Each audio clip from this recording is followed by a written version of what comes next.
They say southeast England doesn't have any natural rocks or crystals, but here in Surrey we have flints, and if you're lucky you can find some of these beautiful Druzy quartz crystals on the flints. Hi, my name's Nick and welcome to my Surrey Gold Prospector channel.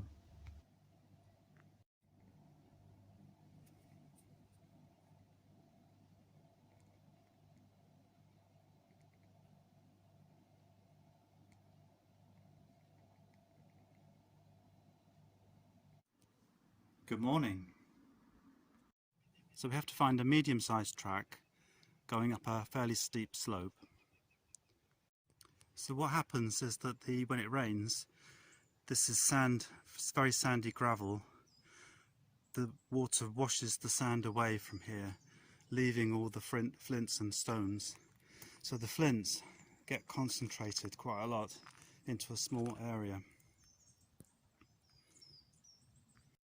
I tend to use the stick just to disturb the stones a little bit, but I try not to do too much, and I never dig them out of the ground as well.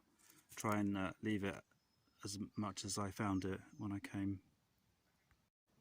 I do like all the colours, but I've really got enough of those, so I have to stop myself taking flints just because of the colours.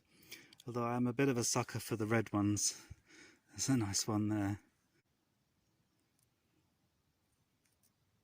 Sometimes you get mixtures of colours and patterns that are quite interesting in this pebble.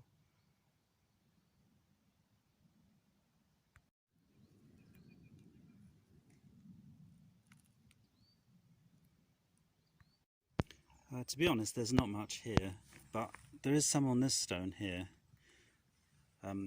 It's hard to tell, it just looks like sand that's stuck on, but there's kind of a little heart-shaped piece on the edge here which is quartz crystals, where it's crystallized out, and if I can catch the sun you'll be able to see it. When the crystals get really fine, it's quite hard to tell the difference between that and sand, and also because this is quite a big rock, ideally I'm looking for druzy on smaller rocks.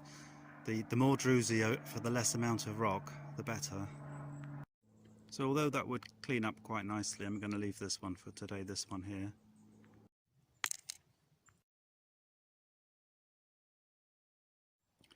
Although each slope is similar, I find each one has its own unique characteristics.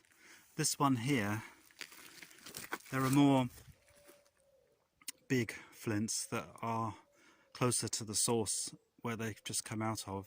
Some other slopes have them more broken up.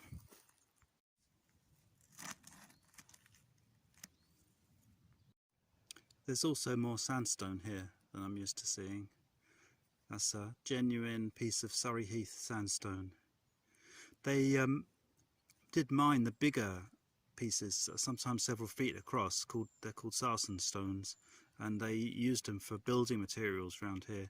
It's the same sarsen stones, they're the same material that the big stones in Stonehenge are made of.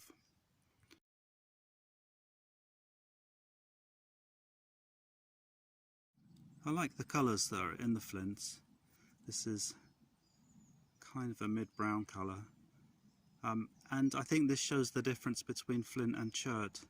So flints come out of the chalk that was around this part of southeast England, and they form in nodules in the chalk and they make these stones, and you can see the remnants of the chalk on the outside of the flint here, and then silica fills the middle bit and forms a hard,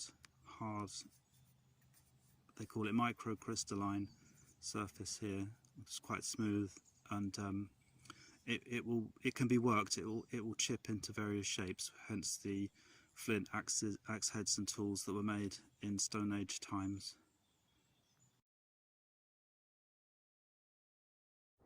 There's a little bit on this one here, just in the corner there.